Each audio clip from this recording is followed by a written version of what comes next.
This is AV Week, your weekly wrap-up of audio, visual, news, and information. My name is Tim Albright, and good Lord, do we have an awful lot of news and information for you.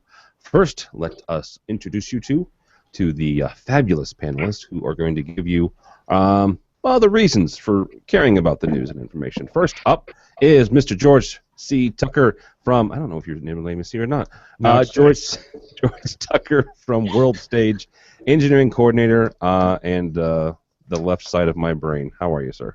Hey, if I'm the left side of your brain, we're all in trouble. We are all in trouble.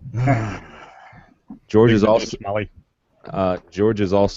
one part of the group going with AV Nation to ISE. So he will probably be both sides of my brain that week. So by the end of it, we'll have no brains left. Trust me. Well, for yes. various and sundry reasons. Yes, indeed. I understand they have really good coffee shops there. All right.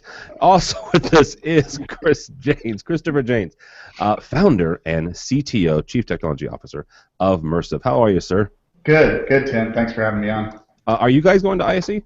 Oh yeah, we're there in a couple different forms. We're inside the Delta Electronics booth with Vivitech. They're launching that big display wall with multi-projectors, so we'll be behind the scenes there helping support that. Excellent. And then I'll walk the floor, I'm sure. Absolutely. Well, we'll have to hook up. I'll talk to you.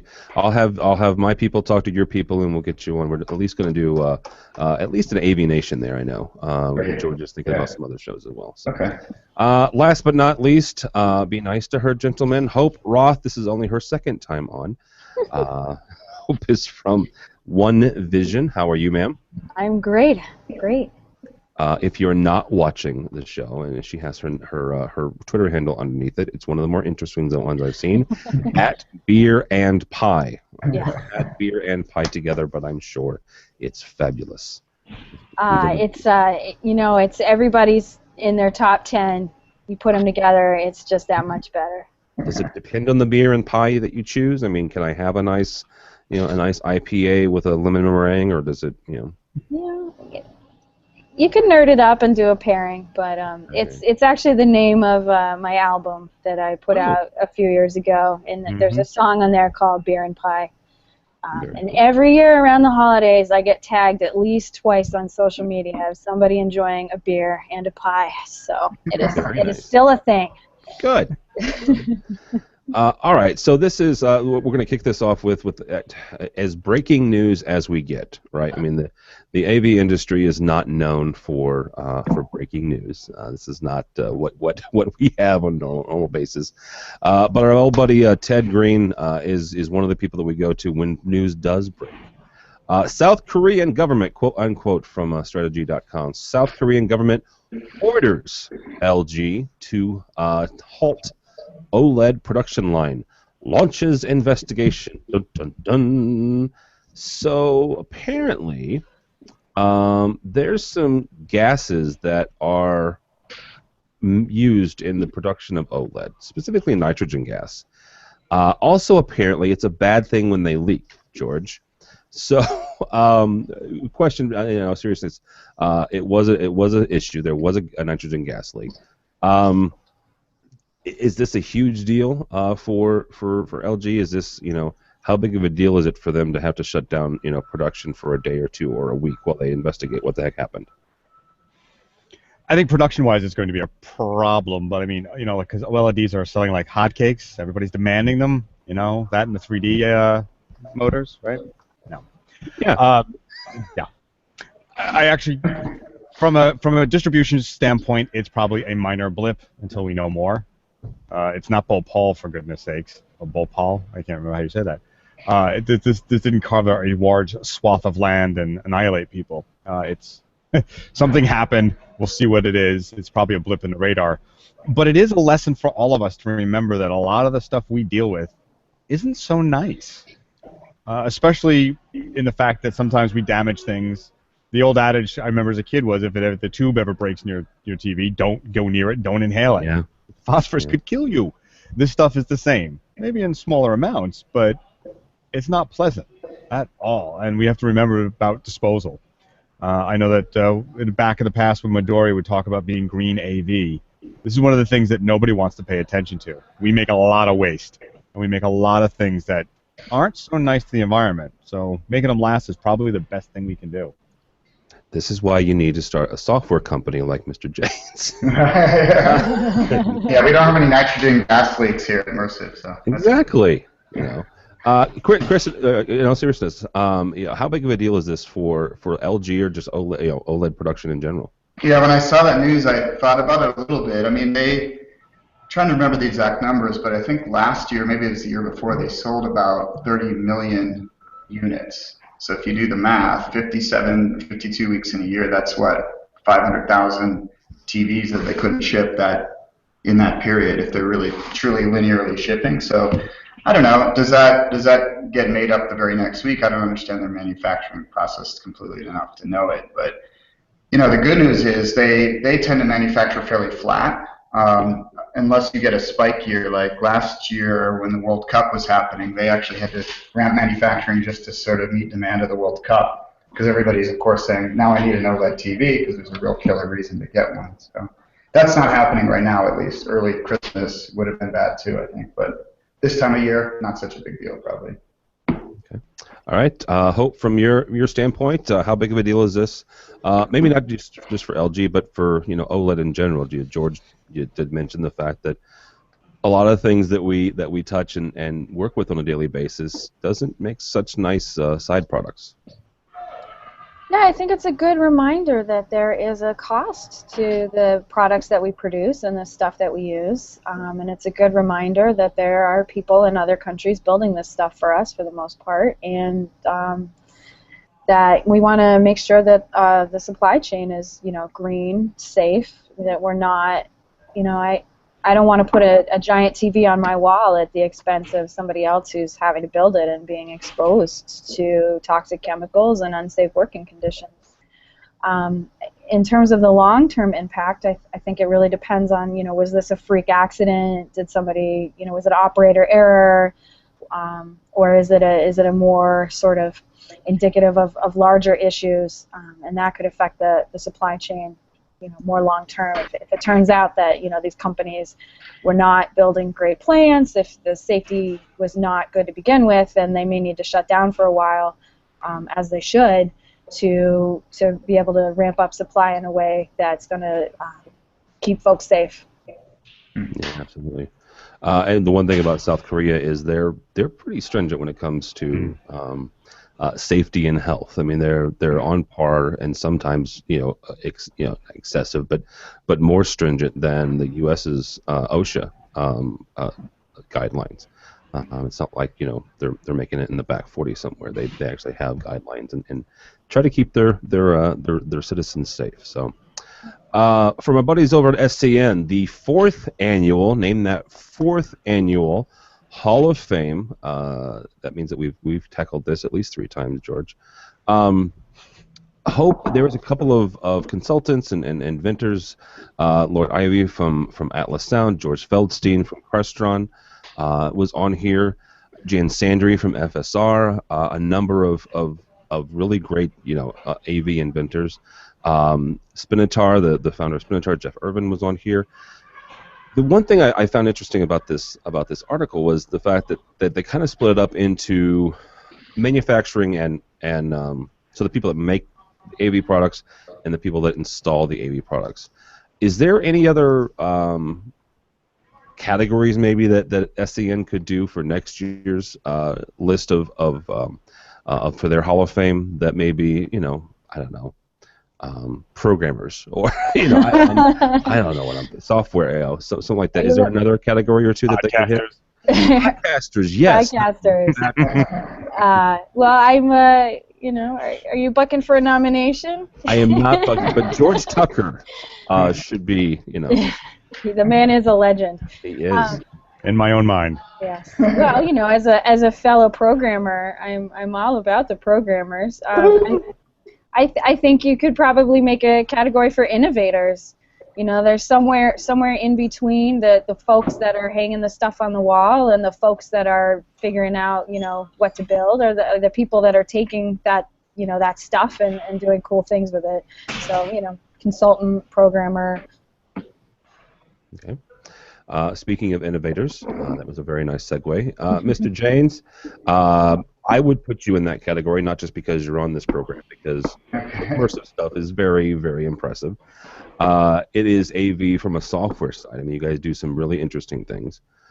But from your standpoint, is innovator one of those categories that maybe they could add to this? Yeah, I think that would be good. I think, I was just sitting here thinking about it.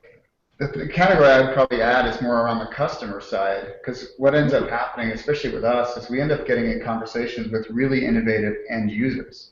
And those guys are driving, those men and women are driving sort of the adoption of a new category of products or maybe really unique designs. Those, of course, get fulfilled by integrators and design consultants. But, at the beginning, there's usually a spark, whether it's within Coca-Cola or wherever. There's some guy or some woman named, collaboration engineer or conference room innovations or something, and they're doing something spectacular. So it would be cool for our industry to acknowledge that, I think, reach out to those end customers and nominate those folks too. So that'd be kind of cool. Yeah. All right, George Stucker, you'll be the first one nominated for podcasting for AV. Got my vote. You got your vote, and you and Bennett Lyles from another magazine. He does a very nice podcast. Our buddy Tom Andre from AV Shout. AV Rant. AV Rant. Who's yeah. Oh, George Meadows. Shout. Lord. It's been a long week. But from your standpoint, where else should we look? There's some very nice folks and some very fine folks who have come down the pipe through the years that probably deserve this. Everybody's made some great points. I would think along the lines of what Hope said about those who install it. There are certain companies and organizations which have existed for some time, and some who only lasted 10 or 15 years, but they really changed the way we did things. I can rattle off a whole lot of names here, but I don't want to do that at this juncture. But you see my point, is that there's been mom and pops to the big multi-corporation guys who do this business. Some of them really were at the head of advancements and were pushing some of the guys that are on this Hall of Fame list. They were pushing them to make the products that were needed. That would be a nice one to see, definitely. Yeah, there's a story that I've heard from more than one person about Mr. Feldstein and getting an idea while at a trade show, going back to his hotel room and mocking it out and putting it out there. So yeah, he's definitely one. All right, from Commercial Integrator magazine and our buddy Tom LeBlanc. This is an interesting article, and it is for me personally because my job at Innovet, I'm design consultant and programmer like Hope. But my market that I service primarily is corporate AV and some education. The headline is "Good News for the Corporate Integration Market," and this is a quote here. Large corporate clients are spending money on technology, often investing in large boardrooms, entire buildings, and campuses. Hope from you guys' standpoint, are you seeing that? And if so, is it like first quarter, or do you think it's going to be more second or third quarter? Yeah, it seems like it's really picked up in the last year or so. I think companies cut back on some of the bigger AV projects when they are not doing as well. So I think it's a great sign for the economy, and it's great for our industry that you're seeing more big projects, more stuff in the pipeline. I do definitely see a segmentation of the market where you see the smaller huddle rooms and then you see the bigger, town hall multi-purpose rooms. I've seen actually large corporations doing the huddle rooms as well at the same time. Yeah. I think some of the huddle room is being driven by open office floor plans, and people just need a quiet space to go and record a podcast. And we've definitely seen that people just go in and camp out in those spaces because they need some quiet. So I think you're going to be seeing a lot more of those. So what you're saying is we need scheduling software for the huddle spaces so people get out when their time is up. maybe a little timer on the AV system that'll start blaring some music at you. It's time to go home. Would you believe in ejection seat? I won't go so far as to say, a little shock, but. You know what? Both of those are contact closures, and those are easy to do. So I can do some crazy things with relays. Yes. Yeah. All right, Mr. Tucker, you just recorded a program for Infocom on live staging and events. Easy for me Easy to for say. you to say. Thank you. Beat you to it. But in talking about those folks, you were talking about the 2015 economy, and they were even saying that they're getting booked 2, 3, 4 months in advance from staging and world stage. That is what they do. Are you guys seeing that, and are an increase over 2014 or maybe even 2013? Absolutely. 2014 was actually pretty gangbusters for us, which was nice. We're also seeing different type of jobs come in now. Our old standbys were here for us, our theater, our upfronts. But we're now seeing a lot more corporate work. We're seeing a lot more guys coming in wanting to do big broadcast installation, which we do. We don't deal so much in the education or the commercial huddle market, but we hear about it, and all signs are it's just going up, and up, and everyone's booking way ahead.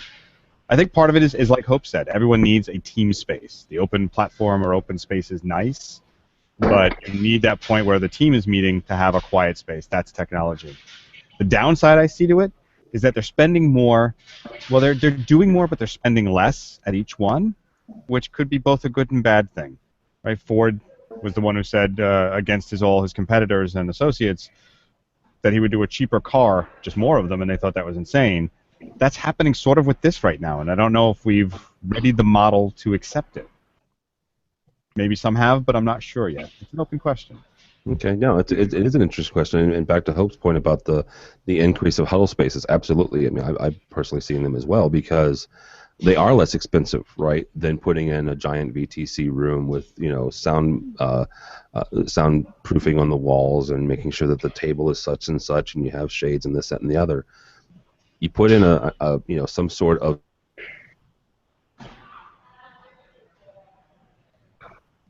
We lose Tim. you do. No, I'm here. We lost you for a second. It's all right.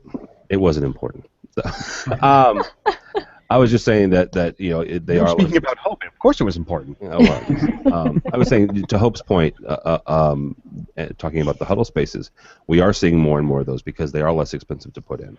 Nobody really cares about all the bells and whistles in a traditional VTC room. It doesn't seem like it. Well, they're also wanting to. Go ahead. Oh, sorry. I was going to say, I will say that when you put a huddle space up against a fully integrated conference room, the huddle space often does not fare well in comparison, and I've definitely seen that with clients where they had a full VTC room and then they wanted more bang for their buck, so to say, where they put in a lot of huddle spaces. And then, their end users knew the difference, and everybody wanted the full conference rooms, and there was a lot of complaining about the smaller rooms because, when you do a fully integrated room, it's just a better experience, I think. So I think some of that is in managing expectations. I think a huddle space is great for a small to medium-sized company that, can't afford to put a Cisco or a Polycom in every single conference room. But I think once you get to the point where you're a large-size company, you've got to sell the huddle space the right way, or people are just going to see them as sort of a lesser experience. George, go ahead. Yeah, I was about to bring up something similar that Hope was saying, is that a lot of it is BYOD based, or at least in the person you're giving it to's head. They want to be able to bring in their own tablet, or why is it this technology? I can just use like my kid, and why can't I even just connect my Kindle to do this? So there is that danger of lowest common denominator in these huddle spaces, and I'm not sure where the profit margin in that is. So, as Hope said, you have to manage it very, very carefully, or you're really just sort of doing a net loss or net nothing install for the chance for something more, I guess. Chris, this is something that Immersive does when it comes to huddle spaces because you guys connect several devices. Yeah. Where are you guys seeing a lot of this? Yeah, it's funny. I think Hope's comment is spot on. The idea that small companies have always sort of been aware of, we want to be more agile. We don't maybe have the budget, so we've got to, create a space that folks can just walk up to and maybe interact really quickly.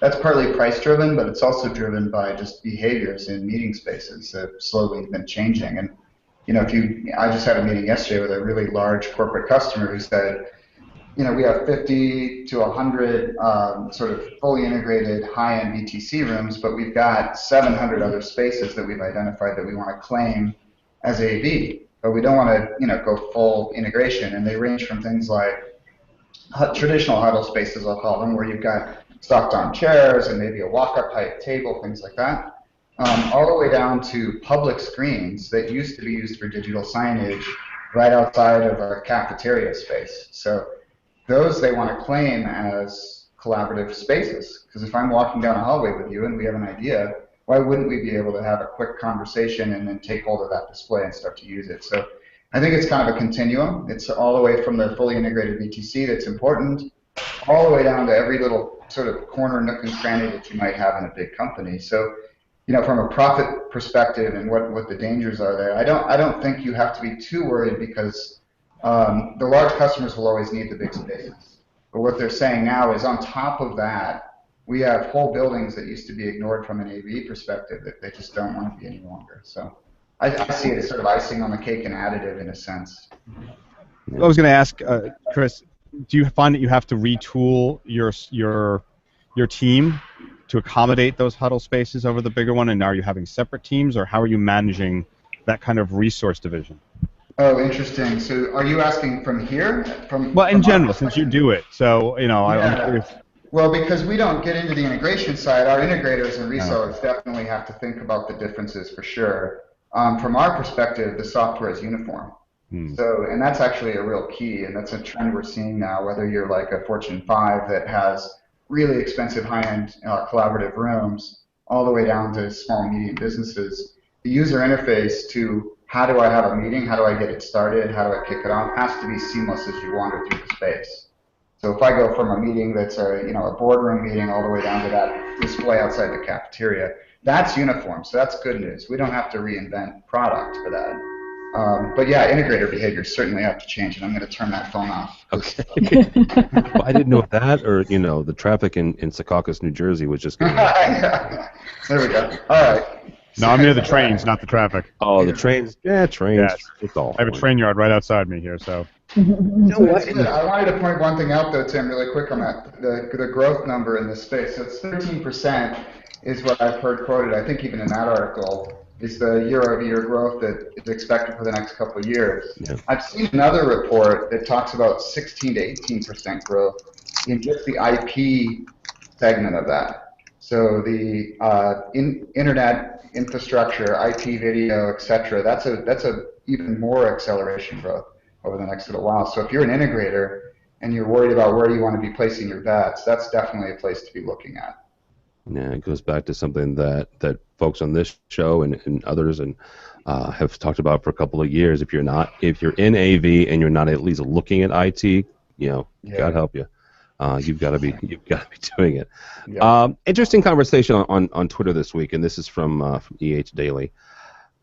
It was one of the things that came out of CES last week, and I have long written about OLED. Some folks still love plasma. Some folks still love their CRTs. Along comes this thing called nanocrystals. Now, here's the thing. First of all, nanocrystals is one of the. When I first saw this, right, I hearkened back to 2 years ago CES. Sony kind of diverged for a second on the OLED, and they had their Crystal TV, right? And then they forgot about it, honestly, at CES, and they went back to OLED for a few months. But it's not. It's a different technology altogether. And our buddy Leonard Susskind and I were chatting back and forth about it, and he was asking me, why I don't, because he's all loving the crystal thing, the nanocrystals. And I haven't seen it in person, so let me say that. I have seen OLEDs and AMOLEDs in person. They're gorgeous. They're wonderful technologies that just haven't gotten, at least the AMOLEDs, the big enough screens yet. Chris, there's a lot of talk about 4K this year, and now they're throwing this new. Honestly, it's a new light source technology. It's a new way to get the light to your eyeballs. Mm-hmm. So, with all these things happening, I guess the first question is nanocrystals? Are nanocrystals? Not quite sure how to say that yet. Are they the latest greatest technology? And do you think that maybe they'll get this up and running, maybe faster than they did LED or OLED? First, I have to caveat because I'm a science nerd and I love just the whole idea of the crystals because they're based on quantum dot technology, which is super cool if you want to read about how all that stuff works. It's amazing. But fundamentally, what they allow you to do is control the sort of the bandpass of what light is emitted based on frequency. So they're really, really accurate at reproducing really good colors. And in fact, you can tune them to produce colors across a huge spectrum. So that's really cool for color reproduction and quality, and I think it'll rival plasma. Yeah, and on the manufacturing side, it's been interesting because the demo I've seen with the quantum dots stuff was years ago, and it was in a secret lab, and it didn't look that great, and there were still a bunch of questions about how it would even become the light source. Yeah. So it looks like what they've done is said, look, the fundamental light source is LED. We are going to produce an additive pane in front of that allows you to tune the colors and look a lot better and increase brightness without a whole lot of energy drain. In fact, they're really efficient because a lot of the old LED technology you would emit across a pretty wide spectrum, and then you're ending up having to filter that energy. So you basically just burned a lot of cost and energy for no reason. So all the light is focused in a really good, clean way. So I don't know, I'm pretty excited about it. I think it'll be really interesting to see where that goes. The idea that they can excite tiny micro, what are they, like 6 nanometer sized crystals in a glass that sits on front of an LED panel and make that all line up and work, pretty amazing. Chris, I was reading about this earlier about the technology of quantum dots. Yeah. Can you remind, we just talked back about the LG with the, I forget which gas was released. Nitrogen. I think the quantum dots are supposed to be safer, and that's a relative term. Do they have like a less of a noxious gas, right? Oh yeah, because you're not trapping the gas between panes like that. They're a direct emitter.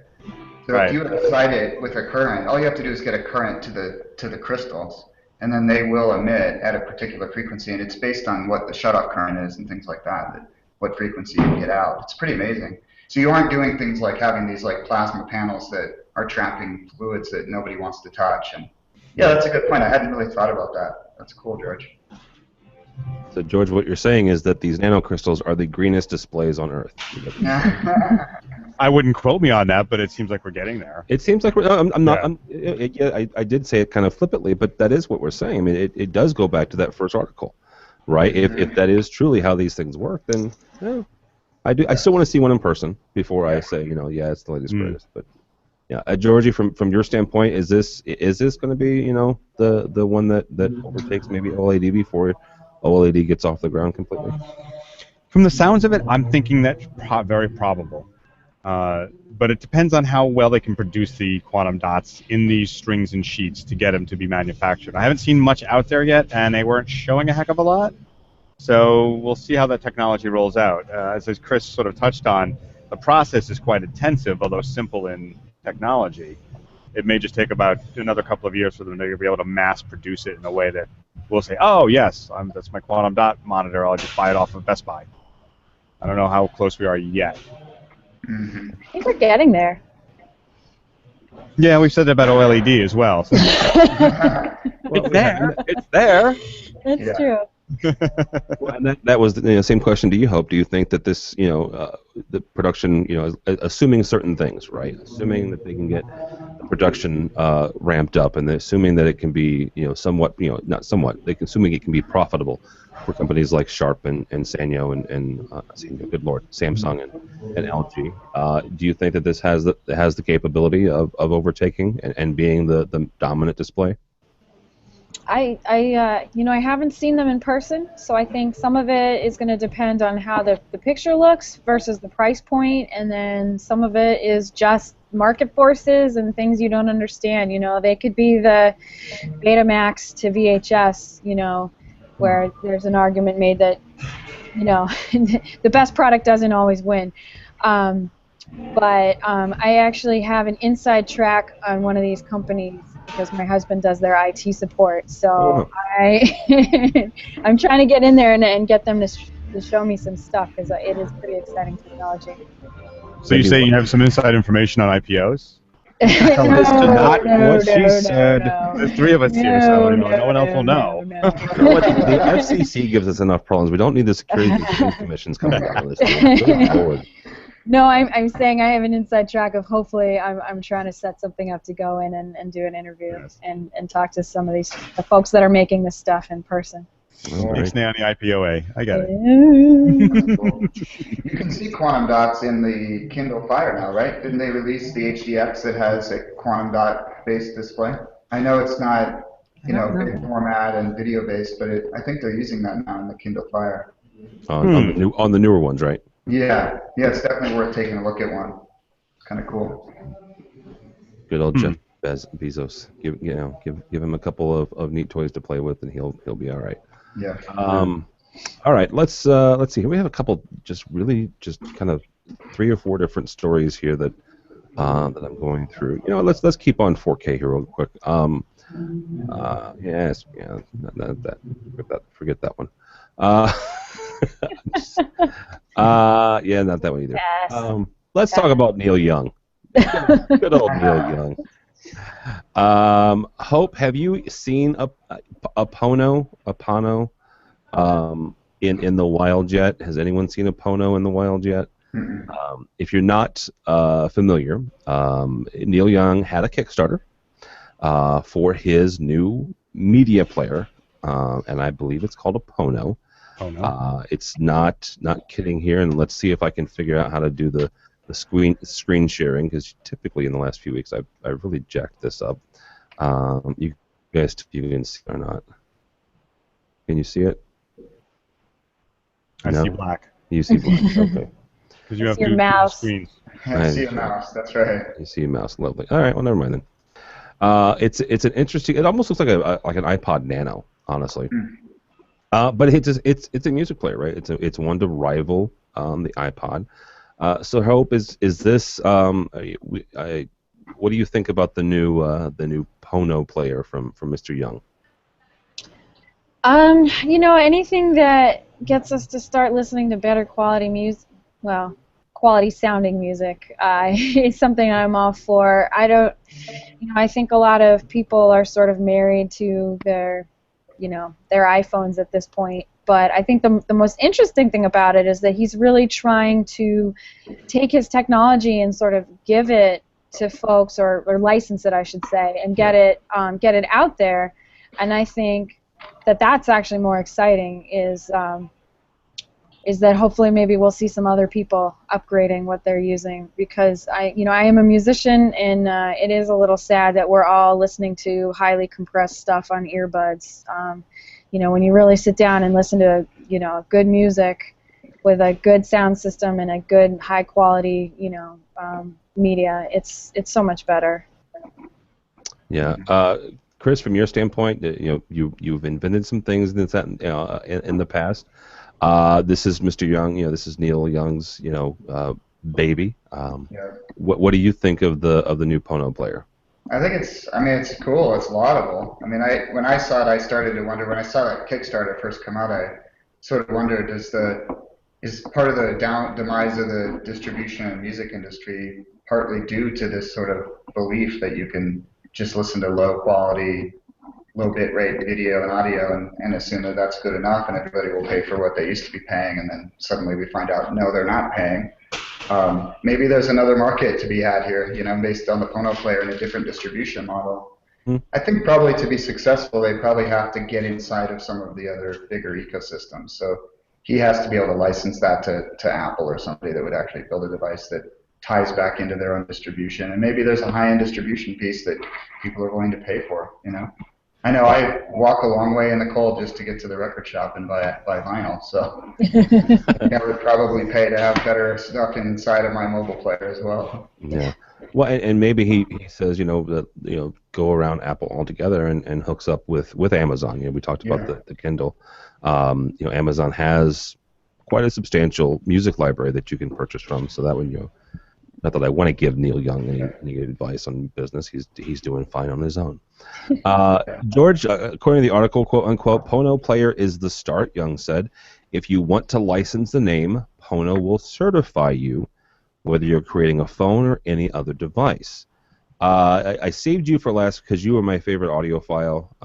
You famously told me that you really like weighted knobs and just the experience of listening. And so, your first question is what do you think of the whole idea of the Pono player? I'm so divided here. From a purely aesthetics point of view, I like it. I like the idea. I like that he's pushing for better sounding quality. The problem, of course, is that it's not the person that should be talking to the audience that he wants to. Let's get the young people, everybody else, listening to quality music. Most of these people don't even know who he is, let alone who Paul McCartney is. Well, that's very nice. I was gonna, yeah. Right, the Kanye West tweet about Paul McCartney and people saying, Paul McCartney's gonna blow up now. Who is this guy? Right? I mean, it's bigger than Kanye. Yeah, bigger than Kanye. Who knew? But here's my point: the player itself is too expensive. Yes. Neil Young has said that it's part of an ecosystem. It's going to expand. It's just a slow start. The problem with slow burn revolutions is they get steamrolled. HD Tracks has been around forever. FLAC has been around forever, right? And as much as I want to say that quality over quantity will win, it really is convenience or death. So, is it a market? Yes. For someone like me, if I had $400 to spend on a player, which I don't, I would do it. But look at the cost of the albums as well. Led Zeppelin, I'm just looking at it here now, on their Pono store. Which one is it? I can't remember which one it is, but it's $30. Houses of the Holies, $30. Now, that's great. And for a listening experience, that's fantastic. But somewhere along the line, we're at two different extremes. So is he using this as a lost leader for education and reclaiming land? I don't know, and that would be wonderfully poetic. But I'm really sort of doubtful that this will go anywhere beyond being absorbed by Sonos or Apple and turned into something completely different. I didn't even think about that part. But here's the thing, though. If it is absorbed by Sonos or Apple, do they just chuck the technology? I mean, that's the whole idea here, right? I mean, the whole idea is not the compression that Hope alluded to. It's not the 8-bit compression. It's listening to music as it was intended from the artist, right? So does he run the risk? If it is, and we were here speculating that he's going to sell to some huge corporation. I said Amazon, you said Sonos and Apple. I mean, but does he not run the risk of I guess selling out to the very thing he's creating something against? It's very plausible. I mean, he's trying to build a community. You see that. I mean, even on the Pono site, there's the Pono community, and there's all this other stuff. Again, I want it to be true. I want it to be real. I mean, there's a record store in Serbia right next door to me in Hastings-on-the-Hudson, and it's always full. But it's a tiny little store. And the unfortunate part is we're at a sort of crossroad where it's not really going to go back to the mass market. So who are you selling to? And that's great, but if it's to our clientele, that's limited, but they're still also going to have the other stuff they want to play on it, which is not going to be as high quality. Again, I'm in a mixed... I really would love to be able to sit in my room and listen to this and go, that's beautiful, and get immersed. I just don't think it's going to last.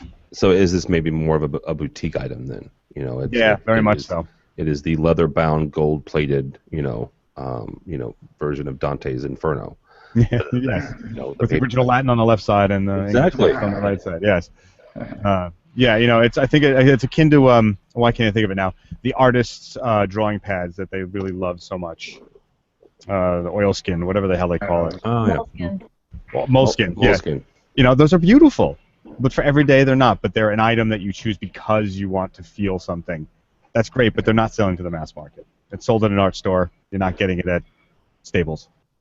I actually use a moleskin for my daily my daily journal and my daily to-do list. So, because I'm not a hipster. Good Lord, I couldn't grow a goatee to save my life to begin with, let alone a full-on Grizzly Adams beard. Or skinny jeans. You do not want to see me in skinny jeans. I'm just not even going to go there. From Mashable. Intel, see what I did there? Intel's CompuStick is $150. Are you kidding me? $150 PC, the size of a Chromecast. Okay. So, I guess George will start. No, Chris, we'll start with you because this is more like holy cow, Uber technology. Yeah. Where are they going with this? I mean, it's really cool, right? I'm geeking out over this. It's it's a USB sized computer, for crying out loud, right?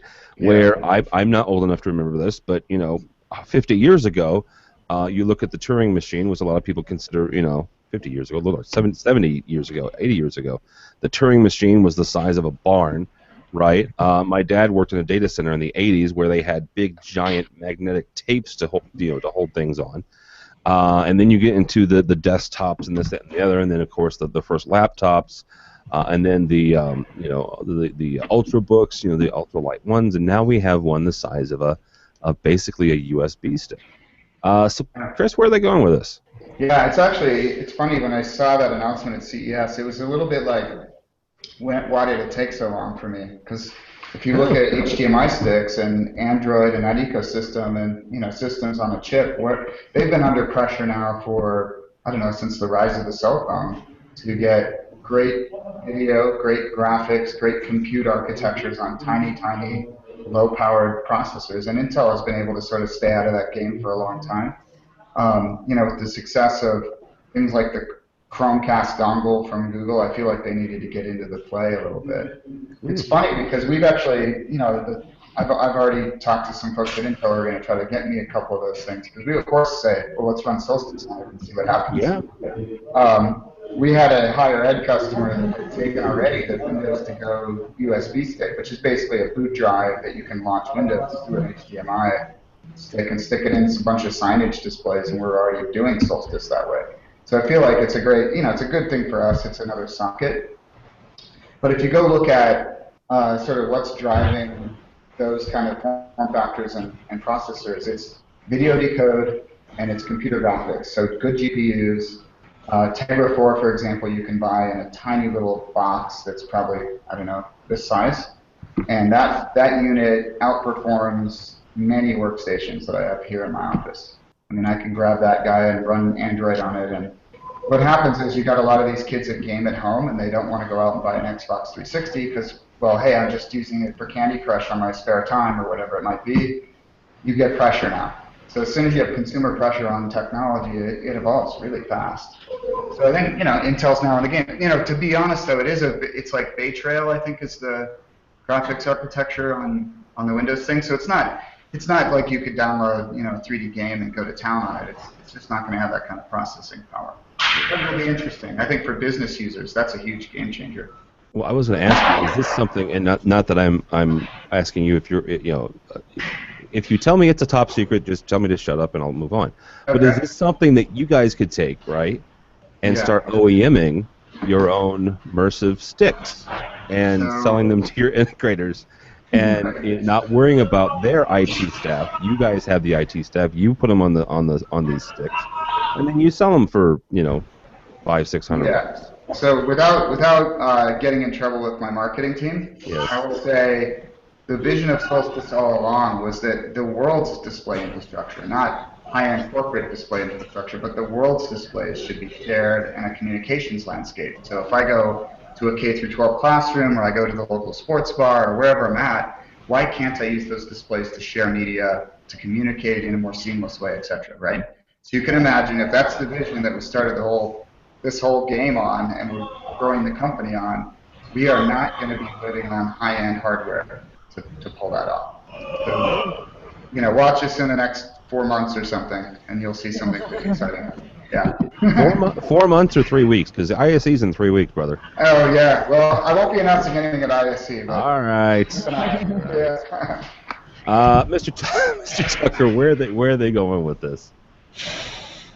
Well, I think it's all about getting small, obviously. But they also put out something for a couple of years called the Nook, which was a sort of graduated step towards this. It was a tiny little box about the size of a Roku. It was a full-on computer. My envision with this is seeing something like Control. Do we really need any longer the big processing boxes? Yes, we do, but not for long. This is the kind of box that would do it. And if you read the specs, it'll also take Linux, or Linux, however you want to say it. And that gives you such broad opportunities. And it's a wonderful thing that I can now run all my home from this tiny little computer, and it can plug into anything. it also harkens back. The first thing I thought was web TV. If anyone remembers web TV, where you could have the internet connection web browser basically on your TV. It didn't do well because of resolutions, and it was a little chunky. But this, from what I've seen and heard reported, is really, really fast and really, really cool. So I could see it being hacked for all number of things. Connect this to an Xbox, the little sensor thing they have on the front. The Kinect. Thank you.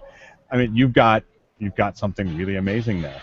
They are really going to say, we can't make just chips anymore.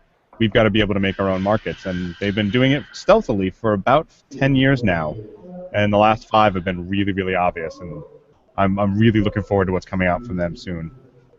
Is it just me, or does this seem like almost like an Android Pie-ish type, a little bit slicker version, a little bit more packaged version of Android Pie, and obviously a little bit more powerful version of that kind of idea? Or am I not thinking of the right thing, George? I think you're along the right lines, definitely. I see Chris nodding in the little window, and like, yeah, right, Chris? I mean... Yeah, it's really similar. SoCs in general have evolved to the point that they're basically computers. So all you need is good I/O, a place to plug a keyboard and get some HD, video out of it, and you're good to go. Raspberry Pi. I was laughing because George was talking about how you could run it on your house. I have a Raspberry Pi at home, and I've already built all kinds of, mind-numbing, insane projects to do things like turn on and off lights and control my house. So it's a fun platform. This one actually looks even better. Pi and Arduino. Arduino is a little bit more powerful, a little more clunky, but still. Yeah. You're a Pi guy. I'm an Arduino guy. Hope likes Pi. She likes I Pi. love there you Pi. go. Pi. We're complete. Very nice. Hope, let's wrap this around to AV. When it comes to installations, and you and I are programmers, and can you see the day when we're putting these in, displays, and that's, to George's point, that's what we're controlling things with. That's what we're programming, not necessarily brand X, Y, or Z's proprietary software. Oh, totally. I mean, the first thing I thought about when I saw this was all the stuff that you can do with it in an AV setting. I mean, it's it looks like it could be great for digital signage. It could be good with some software like Mersive, and you could share content on it. You could probably stick an X panel on it and run your whole conference room from it, using a touch overlay kind of a situation. I mean, there's some really cool things that you can do with something like this. I think it is, actually, George, I was going to talk about the Intel NUC, so you beat me to it, but I think it's the logical extension of what we've seen over the last few years, which is that sort of standalone computers, not a laptop or a tablet, have gotten smaller. And they're trying to make them cheaper. The problem you have with a NUC or like a Mac Mini is that you have to start buying so many other pieces to go along with it. By the time you buy your keyboard and your monitor, you're up to the cost of an iMac. But this thing is cool because you can plug it right into a TV. So you're putting it into an ecosystem that you've already purchased most of the pieces for it. So you just need like a Bluetooth keyboard and a mouse, and you're all set. I think there's a lot of really cool things. We actually at OneVision are talking about, we wish these were coming out sooner because we have an application that this would be great for, and we're going to have to use like a mini. Yeah, those little micro, I call them micro PCs, but you guys are right. They're the size of Roku's. That has been the use case for those for a long time, and these things from Intel obviously are going to take that. So, alrighty, that's going to wrap us up for this week. Christopher Janes, founder and CTO of Mersive. Thank you, sir. Yeah, thanks a lot. It was good. Where can people find you and/or Mersive? They can go to my blog on the Mersive website. Just go to mersive.com. You can follow me at The Visualist on Twitter, or you can email me, cjanes@mersive. Easy to find. Very good, very good. Hope Roth from One Technology. OneVision. OneVision, good Lord, One Technology. Sorry. OneVision, thank you. Thank you for joining us, ma'am. Thank you. Where can people find you and OneVision? I am on the Twitters at Beer and Pie. I'm also very Googleable. I have a very unique name, Hope Roth, and you can find me on OneVision. All right, very good. Last but not least, Mr. George Tucker from World Stage. Thank you, sir. Thank you, guys. And you can find me at Commercial Integrator. Several others I can't think of at the moment because it's a little tiring of a week. But I'm at Tucker2s or Tucker2s on probably any social media platform. So find me there, chat me up. Yeah, absolutely. Don't follow me, but go by the website if you would. If you want to follow me, it's at TD Albright. I usually yammer about my kids or sports, so some technology, but mostly sports. But go by the website if you would please. AVNation.tv. AVNation.tv. There's a whole host of really great folks that help us out with that. Last night, we're recording this on the 16th of January. Last night, Melissa Dillman, Veronica, and I almost said Belmont. Victoria. And, Victoria. Why was that? Victoria Ferrari and Kirsten Nelson did the AV crosstalk. So that was a very good show. Tons of people doing all sorts of writing. Josh Schrago, Chris Netto. Veronica as well. So check that out if you would please. avnation.tv, avnation.tv. As we also mentioned, we are going to ISE, and we are going to have a tweet up. We've been doing this for the last few shows that we've been going to, and the fine folks at the HD Base T Alliance are helping us out. If you go to our website, or also check out Chris Netto's tweet he just sent out, we have an Eventbrite sign up. So if you're going to ISE and would like some free food and drink at 5 o'clock Amsterdam time on Wednesday, February 11th, check that out. Just let us know how many folks are coming. That way we know how much beer and pie to bring. So, so check that out if you would please. But yeah, and thank you again for all the folks that helped us get to ISE. We'll be putting some stuff up here actually in the next couple of days to let you know exactly what we have going on. So, but it all starts at the website avnation.tv. Thanks so much for listening. Thanks so much for watching. This has been AV Week.